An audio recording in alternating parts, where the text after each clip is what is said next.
Olá, sou o professor Barbieri, reitor do Centro Universitário Cidade Verde UniCV e presidente da Associação Comercial e Empresarial de Maringá, a ACIM. Estamos iniciando mais um episódio do Poder e Educação, um programa que é transmitido pela rádio UniCV e também pelo canal YouTube da nossa instituição. E hoje vamos receber uma professora que tem uma história belíssima na educação, no ensino superior, principalmente relacionado à extensão, à relação com a comunidade. Ela é uma das mantenedoras da nossa instituição e ela exerce a função de diretora de extensão curricular, estágios obrigatórios e também responsabilidade social. Então, recebemos aqui hoje a professora Luzia. Professora Luzia, seja bem-vinda a este podcast da nossa instituição, que denomina-se Poder e Educação. Bom dia a todos, a todas. Obrigada pelo convite, Barbieri. É um prazer estar aqui com vocês, contar um pouquinho da minha história. E a história muito longa, principalmente relacionada à educação superior, do trabalho com a comunidade. Então, Luzia, depois desta autoapresentação tua, gostaria de fazer algumas perguntas, começando aqui por esta. Você começou sua carreira em uma época de grandes desafios para a implantação de cursos universitários no Brasil. Como foi a sua experiência de criar o curso de comunicação social da UEL praticamente do zero?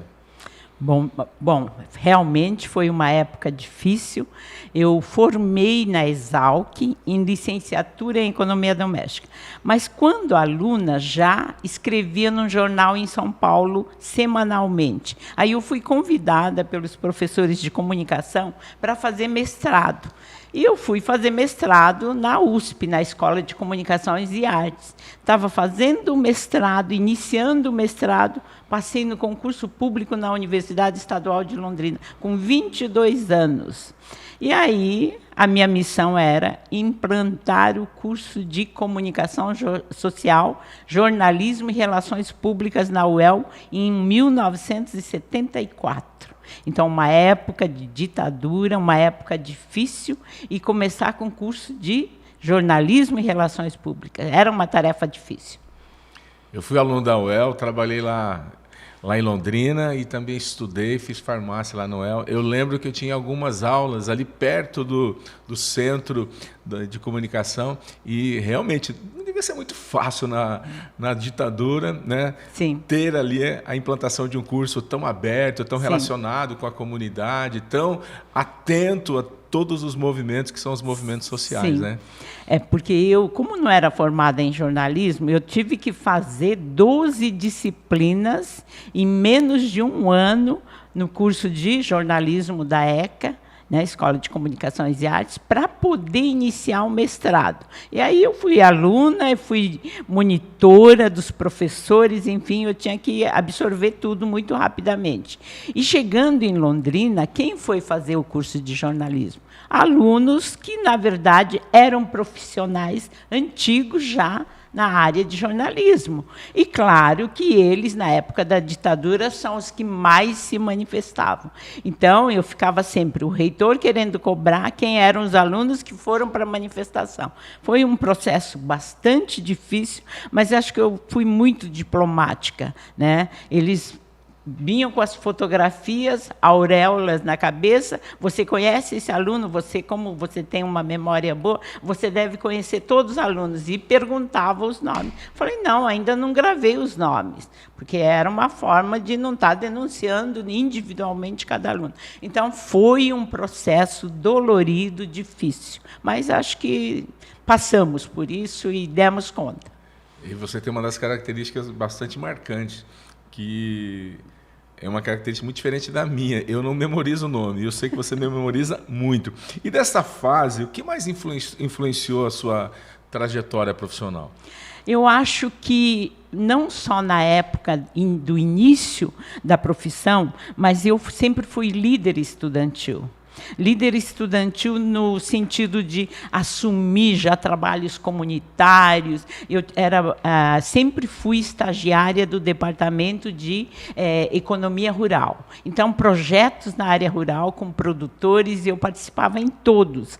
E isso acho que me ajudou, me amadureceu bastante, porque eu saí realmente do sítio, eu fui criada, educada em escola rural. Então, imagine, depois eu fui para o Colégio Londrinense, em Londrina, mas foi um processo difícil. E entrei sem vestibular, sem nada na USP. Então, caí na Exalc, que é realmente um movimento estudantil muito forte, tá?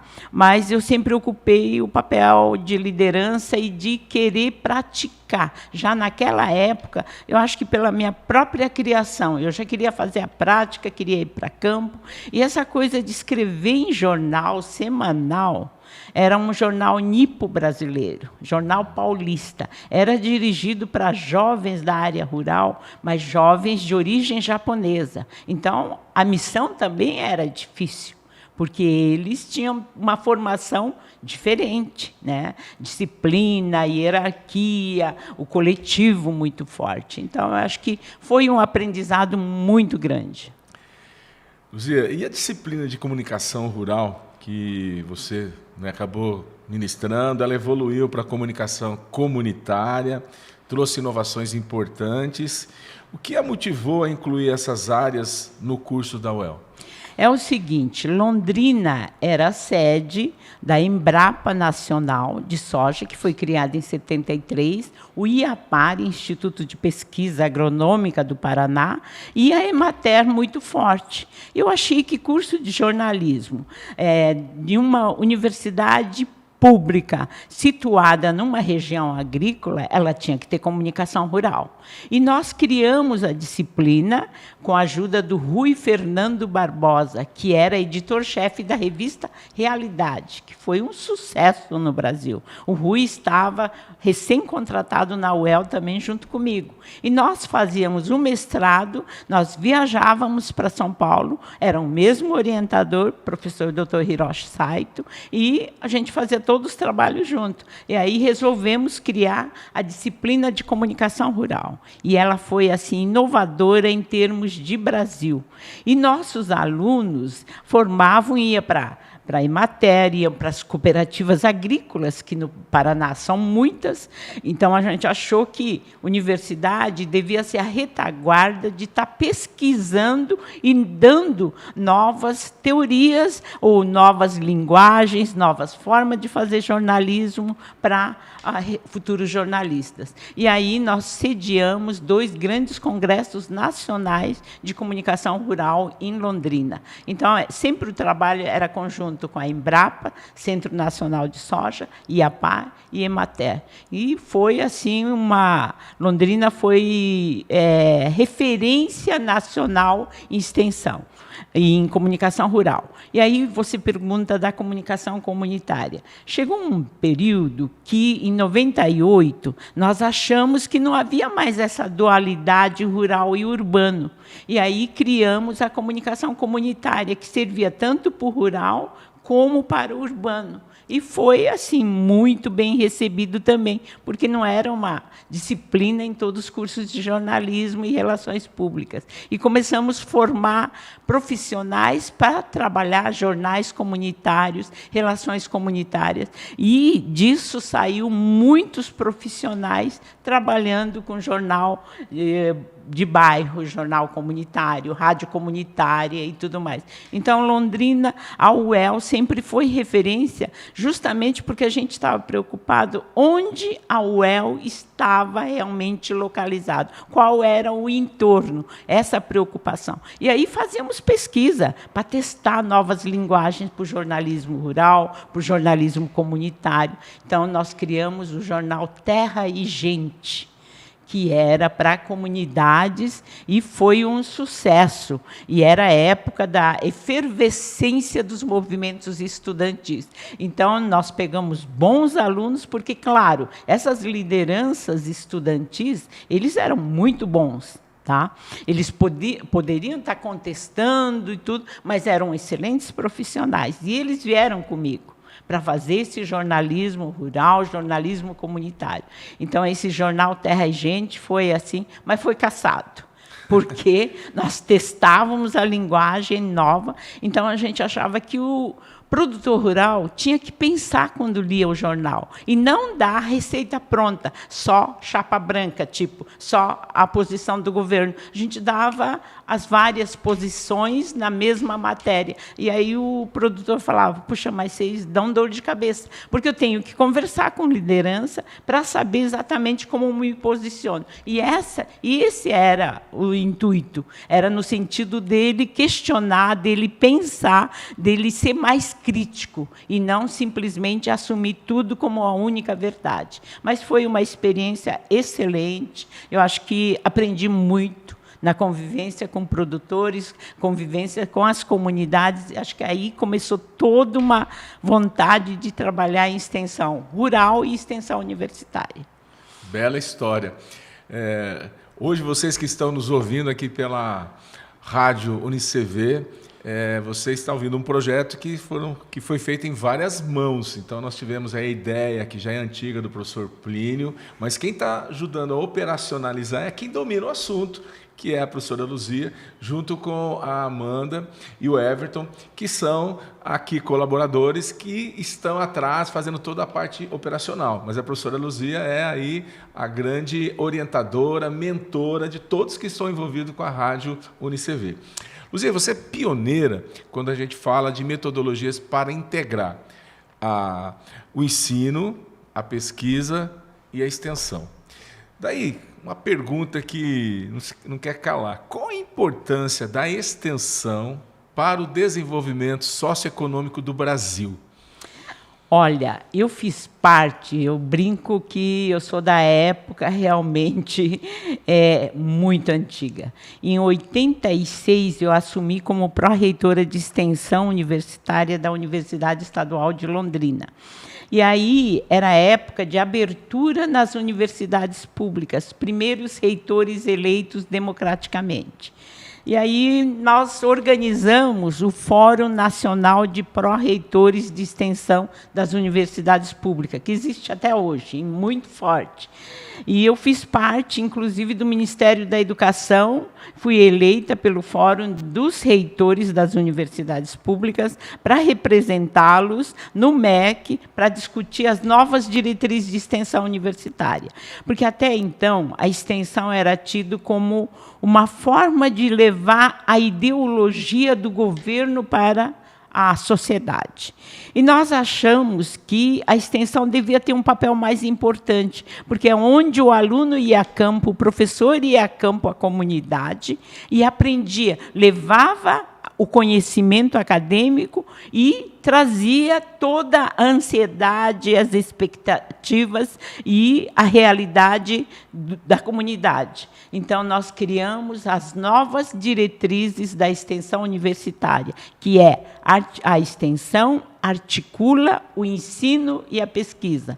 É uma forma de tentar dar essa formação profissional mais calcado na realidade. O aluno não fica só em sala de aula, o professor não fica só em sala de aula. E o professor não fica pesquisando aquilo que ele tem vontade, mas ele vai pesquisar uma necessidade da comunidade, da sociedade brasileira. É uma forma das universidades contribuírem com o desenvolvimento da sociedade, dar uma formação mais real e também uma formação mais cidadã para esses nossos alunos. E aí foi criada a política de extensão e eu consegui colocar em prática tudo isso na UEL. Participei de todos os departamentos, centros acadêmicos, e criamos as novas diretrizes de extensão na UEL. Eu recebi 2 homenagens como destaque em extensão universitária brasileira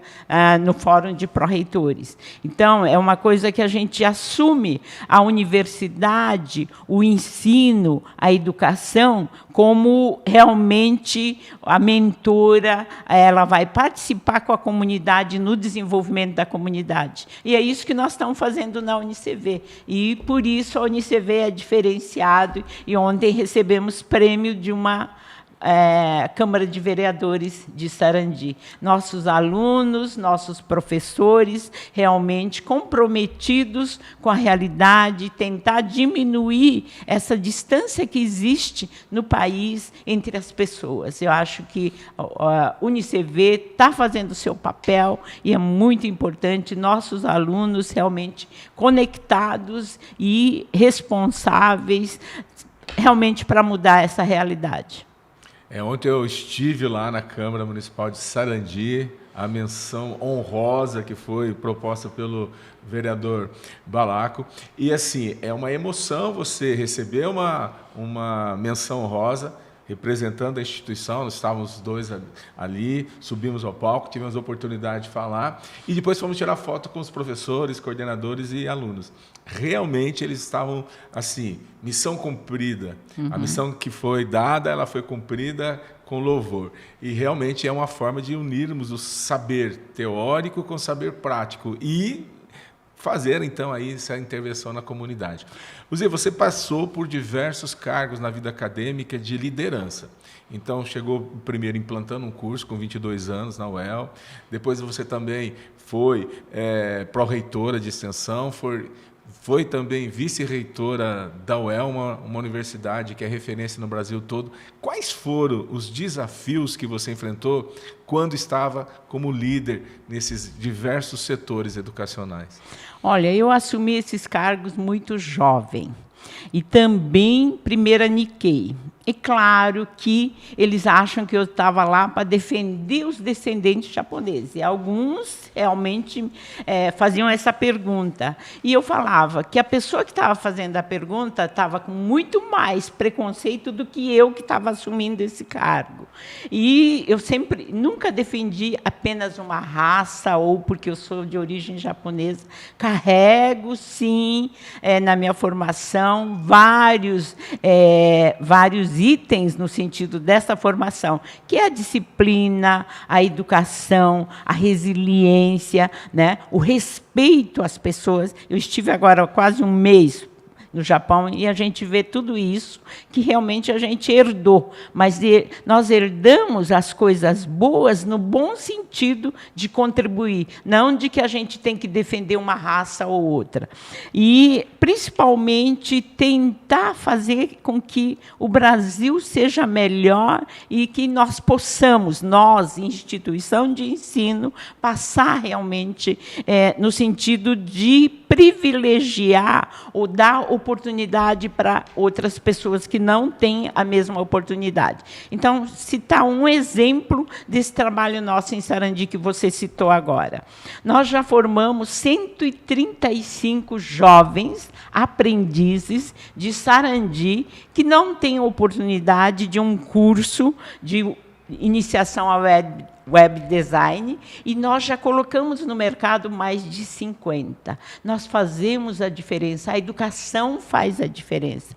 E os 4 alunos que participam como projeto de extensão e monitores estavam lá, com os olhos brilhando, e tinha muitos alunos de jovens aprendizes que hoje estão na Santa Casa, em grandes empresas de informática. Corpo de Bombeiros, eu fui lá para resolver uma situação da nossa instituição e estava lá um jovem aprendiz que falou: olha, professor, você lembra de mim? Eu sou formado lá na nossa instituição. Ele falou de nossa, ele falou da nossa instituição, pelo Promec, e estou fazendo a DS. E pelo trabalho que eu fiz lá, eu ganhei uma bolsa de 100%. Sim. Isso nós não podemos esquecer, Barbieri. Nós damos 2 bolsas anualmente, então já são 6 alunos, mas fora aqueles que nós preparamos esses jovens aprendizes. Esse ano preparamos 80 para o Enem e vestibular de universidades públicas. Eles pediram, nós fomos dar esse curso. Então, realmente, nós podemos nos orgulhar. Muitos desses jovens aprendizes são nossos alunos, não tinha perspectiva de universidade, realidade, e hoje eles estão fazendo, porque eles não têm referência na família, nem em ninguém de que devia fazer o curso superior. E acho que nós estamos dando essa oportunidade. Então, veja, a extensão é isso. Nossos alunos comprometidos, formando esses jovens, e nossos professores realmente tendo conhecimento da realidade, trazem para a sala de aula esses conhecimentos, e nós estamos fazendo a diferença através da educação na vida de muita gente. Aqui no UniCV, a frase educação transforma não é só uma falácia. A gente busca colocar realmente em prática por meio de projetos como estes que a gente tem lá na cidade de Sarandi, onde nós estamos juntos com uma ONG chamada de Promec. Luzia, você tem diversos trabalhos aí voluntários e acumulou experiências, acumulou vivência. Como esses trabalhos contribuíram para você chegar a presidente da CEL em Londrina? Acho até importante você falar o que é a CEL, porque nós estamos falando para o Brasil todo. E também para o teu maior projeto na CEL, que é o Grupo de Idosos. Olha, a CEL é a Associação Cultural Esportiva de Londrina, é o clube japonês, o maior do Paraná, e eu fui eleita presidente há 3 anos atrás, porque eu já venho fazendo trabalho desde 98, eu formei o primeiro grupo de idosos em Londrina, porque eu via os japoneses idosos aparecerem só nas festividades, e foi na festividade quando viram o presidente da República do Brasil e o primeiro-ministro japonês, eles reverenciavam, choravam. Eu falei, onde estão escondidos esses idosos? Aí eu falei, nós no Brasil temos que mudar a cultura do idoso, porque na verdade o idoso no Brasil era tido, em 98 ainda, era tido como uma pessoa que já não servia mais para a sociedade, então ele ficava meio que encostado de lado na própria família e na sociedade. E nós começamos esse trabalho pioneiro. Eu comecei com 350 idosos. Começou com 350? De origem japonesa, porque quando eu chamei, não fui para a imprensa nem nada. Eu pedi para os chefes de kumi. Japonês tem kumis, que são comunidades dentro das cidades. Então, Londrina tem 23 kumis. Eu só falei com os presidentes de kumi. Apareceram 350. Durante 5 anos, eu sempre tive mais de 300. Claro que eles foram partindo, porque eu comecei aceitando só a partir de 65 anos. Aí, Londrina, hoje, tem mais de 12 grupos de idosos da prefeitura. Tem grupos de idosos em todos os setores. E uma vez por ano, eu reúno todos os grupos de idosos na CEL, na festa japonesa da CEL. Então, eu acho que isso me levou realmente a ser presidente, depois de 66 presidentes homens, eu assumi. Eu achei que eu ia ter algum problema, porque japonês é muito machista e tudo, é uma cultura machista, mas nunca tive problema, pelo contrário. Fui reeleita recentemente, e um trabalho assim, eu consegui unir a CEL. A CEL tem 14 campos de beisebol, maior da América Latina, e, inclusive, a gente ganha do Japão, porque o Japão não tem espaço, não tem tantos campos de beisebol. E nós sediamos todos grandes campeonatos. Esse final de semana eu estava com 350 crianças de 8 a 10 anos participando do Campeonato Brasileiro de beisebol pré-juvenil. Então, imagine o que é realmente a CEL, uma referência, e ela tem como uma das metas a disseminação da cultura japonesa. Então, eu presido desde 2022, início de 2022, esse clube. E claro que a gente participa a nível nacional de vários trabalhos de liderança japonesa. E, praticamente, eu vou bianualmente para o Japão, dou palestras em universidades japonesas sobre a manutenção da cultura japonesa e sobre o que os japoneses que vieram de lá e seus filhos, seus descendentes fazem aqui no Brasil. É uma forma deles mudarem até o conceito sobre os japoneses que vão trabalhar como decacegues, né? Então, para mim, é muito importante. Eu acho que eu faço tudo isso porque eu fui realmente formada formada pela USP em graduação, mestrado e doutorado. Então, eu nunca paguei uma folha de papel. E meu pai falava, você deve para a sociedade brasileira tudo isso, você tem que dar esse retorno para a sociedade brasileira. Eu acho que é uma das formas, via extensão universitária, via esses trabalhos realmente que eu faço voluntariamente, como nesse clube japonês. Você está falando da cultura japonesa, eu tive a oportunidade de conhecer o Japão em 2022 e para mim foi um choque cultural, porque realmente ali a gente tem a disciplina, Sim. a hierarquia, a tradição, o respeito. O que isso tudo, esses valores da cultura japonesa, influenciaram na sua vida profissional? Eu fui educada, eu tive sempre avós e meus pais, né? Meu pai, um pioneiro, imigrante que veio com 7 anos e foi para meio da roça, cortar mato e plantar café. Então, a vida toda, só que o momento que ele decidiu ficar no Brasil, ele decidiu dar educação para os filhos, que era a prioridade número 1. Então, vivendo na roça e estudando só até 3º ano, minha mãe também até 3º ano primário, antigo primário. E eles, por 7 filhos, deram graduação em escolas públicas e pós-graduação. Então, eu acho que é uma coisa que a gente carrega muito, né? E essas minhas visitas ao Japão, eu também aprendo muito, né? Porque é um povo que respeita o outro, respeita o idoso, são educados, né? Você viu que lá tudo funciona, Sim, você tudo não funciona. vê um lixo e os metrôs atrasam 1 minuto, pedem desculpa no alto-falante pelo atraso. Isso Realmente. Então, eu acho que aprendo muito e a gente carrega, né? Queira ou não, você carrega realmente esses traços da formação. O respeito. Jamais a gente decide no calor da emoção, a gente deixa passar e você tem as metas, você tem os objetivos e vai em frente. Então, eu acho que a gente carrega muito, sim. E tudo isso que você falou, uma coisa que me chamou a atenção, como eles são apegados ao papel. Nós fomos fazer uma visita no banco com o Luiz Agita, que é o presidente da cooperativa de crédito aqui de Maringá, o Cicobi, e nós fomos entrando na agência. Uma coisa que chamou muita atenção para nós, que a gente não tem mais aqui, era uma fila de caixas, atrás um balcão com um monte de papel e atrás auxiliar do caixa. Então, chegou algum cliente, ele pegava lá, pedia para o auxiliar, que buscava um papel e entregava, né, para o cliente. E uma outra coisa também é que eles são apegados, né, no cartão de visita. Sim. Levei um monte de cartões de visita, levei acho que 100 cartões e Acabou. nós vamos entregando.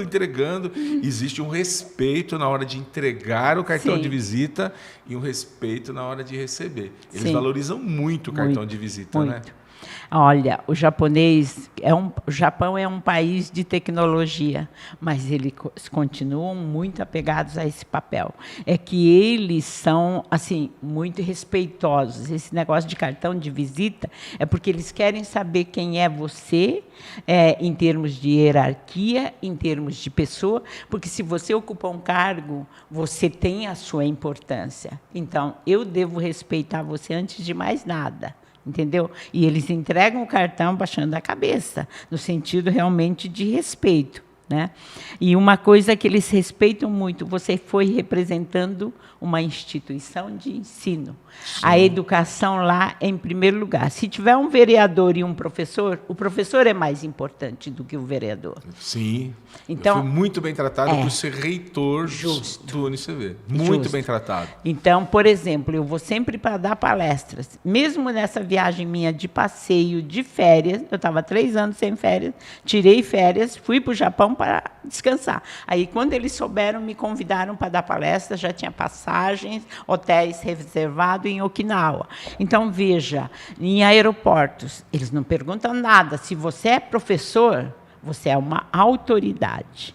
Professor lá é respeitado como uma autoridade. Quem organiza todas as festas no Japão para jovens?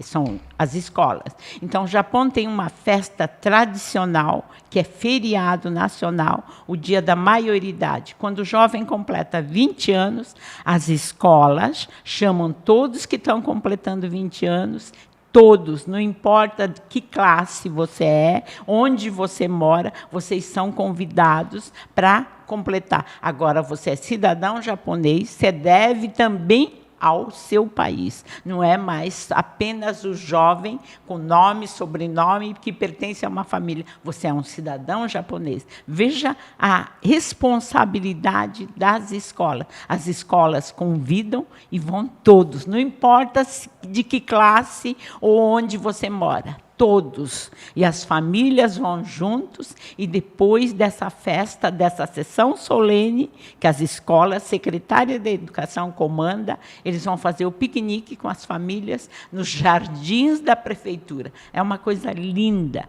E as meninas vestem kimono e os meninos também vão a caráter. Eles alugam as roupas e não tem essa, fulano mora em tal bairro ou é de filho de um empresário. Não tem diferença nenhuma. Então, isso é muito bonito, e o professor, quando o aluno entra na sala do professor, tira o calçado, tá? E quando o professor entra em sala, o respeito que eles têm. E isso tudo, claro, está na formação, entendeu? E nós aqui, professores, muitas vezes são agredidos, enfim. Então, a diferença começa aí. A importância da educação, a importância da formação, a importância do papel do professor. Realmente é uma cultura diferente da nossa. Infelizmente, aqui o professor não é respeitado. Não. Nós temos que trabalhar para recuperar, né, essa reverência que nós temos que fazer ao professor. Luzia, está chegando ao fim, nossos programas são de 30 minutos somente, mas eu acredito que você vai ter que voltar aqui, vamos ter que gravar um segundo momento para você falar um pouco dessa cultura japonesa, das suas viagens para o Japão e também do convênio que nós estamos assinando com a Universidade de Okinawa. Sim. Acho que vai ser importante a gente marcar um outro bate-papo como este. Mas, Luzia, estamos chegando no final. Eu gostaria que você desse um conselho. Que conselho você poderia dar para o nosso aluno que está aí nos assistindo ou nos ouvindo e que deseja seguir uma carreira com paixão, com impacto social e comprometimento com a comunidade? Como você disse, nós devemos muito para a comunidade onde nós estamos. Então, que conselho você daria?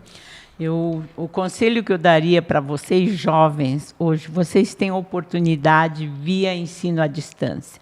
Essa oportunidade não é em todos os países, não é para todos. Então, venha fazer um curso superior, mas faça um curso que você realmente goste. E aí você vai se entregar de paixão.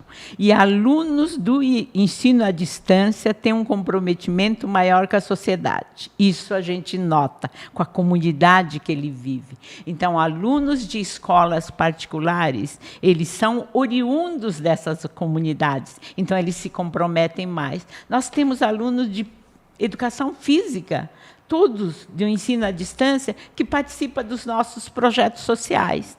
Então, é um comprometimento porque ele é oriundo dessa comunidade. Então, venham todos fazer o curso, tá? E é importante que você escolha aquilo que você gosta. E para os gestores de polo também, convidem esses alunos, porque esses jovens, né, que ainda não são alunos, para fazer o curso.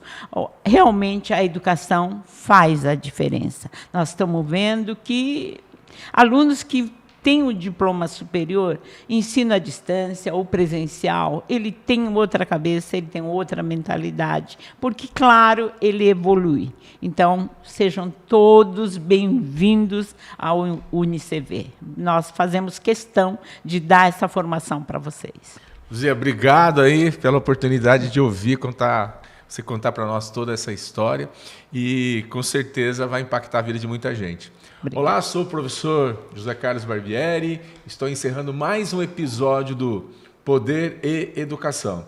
Curtam, compartilhem e assistam os nossos programas que são transmitidos pela rádio UniCV e também pelo canal da nossa instituição, canal UniCV no YouTube. Até o próximo!